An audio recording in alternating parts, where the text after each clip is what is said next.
Subscribe कीजिए दोस्तों हमारे चैनल को।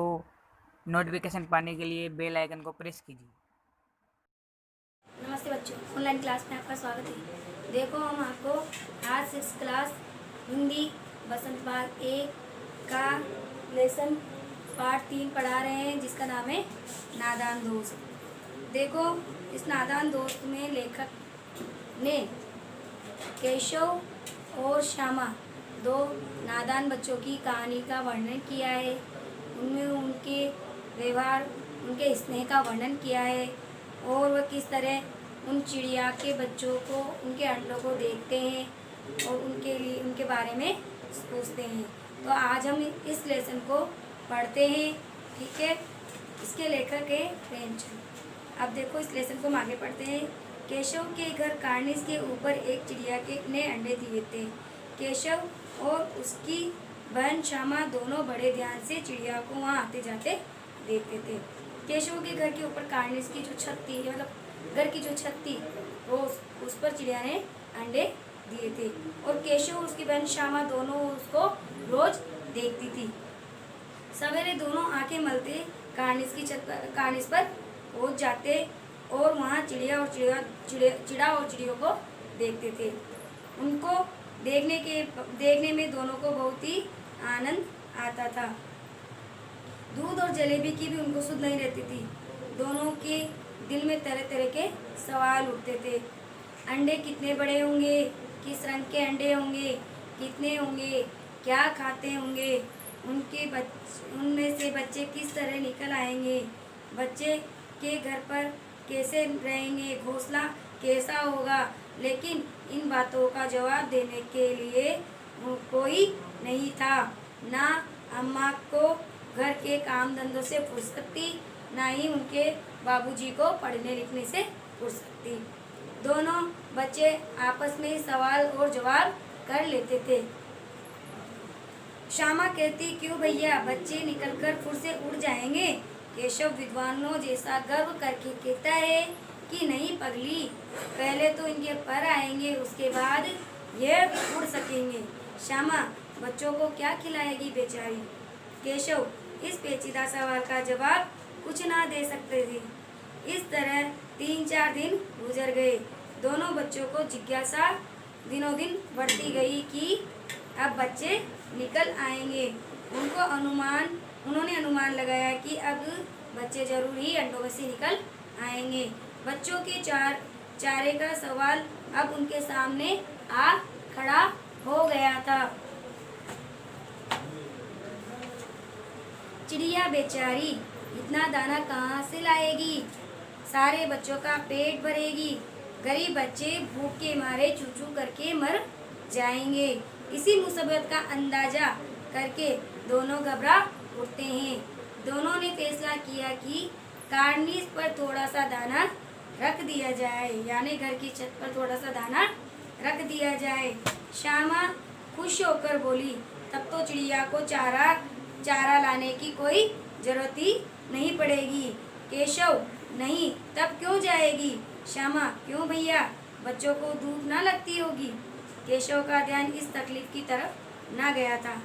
बोला, जरूर तकलीफ होती होगी, बेचारे प्यास के मारे तड़पते होंगे, ऊपर छाया भी तो नहीं है। आखिर यही फैसला हुआ कि घोंसलों के ऊपर कपड़े की छत बना देनी चाहिए। उन दोनों ने उन बच्चों के लिए कपड़े की छत बना दी और पानी की प्याली और थोड़े से चावल रख देने का प्रस्ताव भी स्वीकृत हो गया। उन्होंने थोड़ा सा पानी और थोड़े से चावल उनके लिए वहाँ रख दिए। दोनों बच्चे बड़े चाव से काम करने लगे। श्यामा माँ की आंख बचाकर मटके से चावल निकाल लाई। केशव ने पत्थर की प्याली का तेल चुपके से जमीन पर गिरा दिया और उसे खूब साफ करके उसमें पानी भर दिया।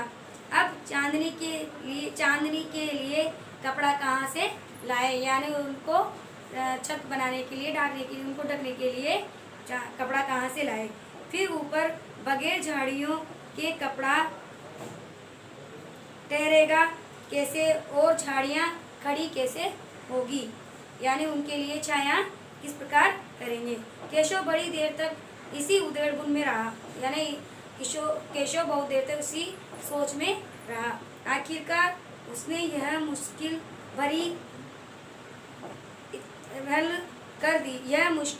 हल कर दी।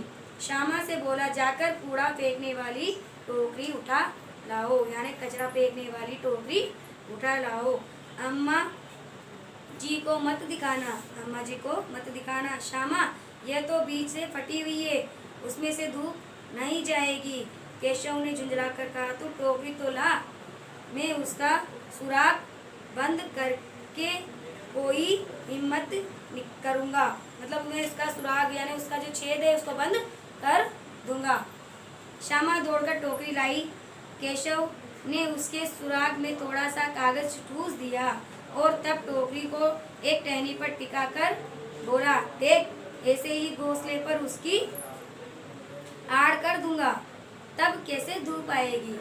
श्यामा ने दिल में सोचा, भैया कितने चालाक हैं, है ना। इसके आगे देखिए आप। गर्मी के दिन थे, बाबूजी दफ्तर गए हुए थे। अम्मा दोनों बच्चों को कमरे में सुलाकर खुद सो गई, लेकिन बच्चों को आंखों में नींद कहाँ थी। अम्मा जी को बहलाने के लिए दोनों एकदम रोके आंखें बंद कर ली, मौके का इंतजार कर रहे थे।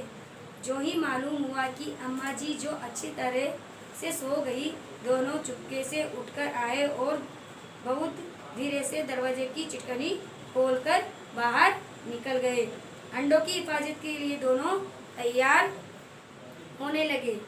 केशव कमरे से एक स्टूल उठा लाया, लेकिन जब उससे काम न चला तो उसने नाने की चौकी लाकर स्टूल के नीचे रख दी और डरते डरते स्टूल पर चढ़ गया।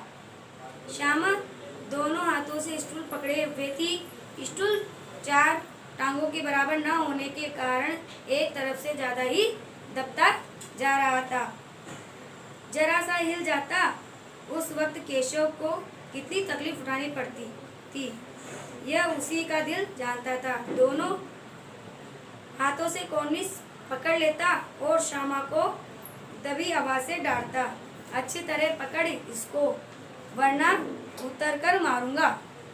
मगर बेचारी श्यामा का दिल तो ऊपर की कार्निस पर ही लगा हुआ था। बार बार उसका ध्यान उधर चला जाता और हाथ ढीले पड़ जाते। केशव ने जो ही कार्निस पर हाथ रखा, यानी कार्निस की जो छत थी आगे का रोज, उस पर हाथ रखा, दोनों चिड़िया उड़ गई। केशव ने देखा कार्निस पर थोड़े तिनके बिखरे हुए हैं, यानी थोड़ा सा चारा बिखरा हुआ है और उन पर 3 अंडे पड़े हैं। दोनों घोंसलों उनने पेड़ों पर रख दिए और वैसा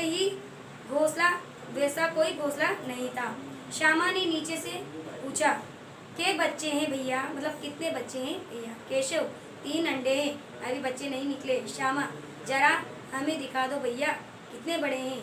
केशव, दिखा दूंगा, पहले जरा चीथड़े ले आ, नीचे बिछा दूंगा। बेचारे अंडे तिनकों पर पड़े हैं। श्यामा दौड़कर अपनी पुरानी धोती फाड़कर एक टुकड़ा लाई। केशव ने झुककर कपड़ा ले लिया। उसकी कई तरह करके उसने एक गद्दी बना ली और उसके तिनकों पर बिछाकर उन अंडों को उसके ऊपर रख दिया। श्यामा ने फिर कहा, हमको भी दिखा दो भैया। केशव, दिखा दूंगा, पहले जरा वह टोकरी तो दे दो, ऊपर छाया कर दूंगा। श्यामा ने टोकरी नीचे से थमा दी और बोली, अब तुम उतर जाओ, मैं भी तो देख लेती हूँ। केशव ने टोकरी को एक टहनी से टिकाकर कहा, जा दाना और पानी लेकर आओ, मैं उतर आया हो तो तुझे दिखा दूंगा, मैं उतर आऊंगा तो तुझे दिखा दूंगा। श्यामा प्याली और चावल भी लाई। केशव ने टोकरी के नीचे दोनों चीजें रख दी और आहिस्ता से उतर गया। ठीक है, आज का लेसन हम यही खत्म करते हैं, बाकी काम कल इसको पढ़ा देंगे।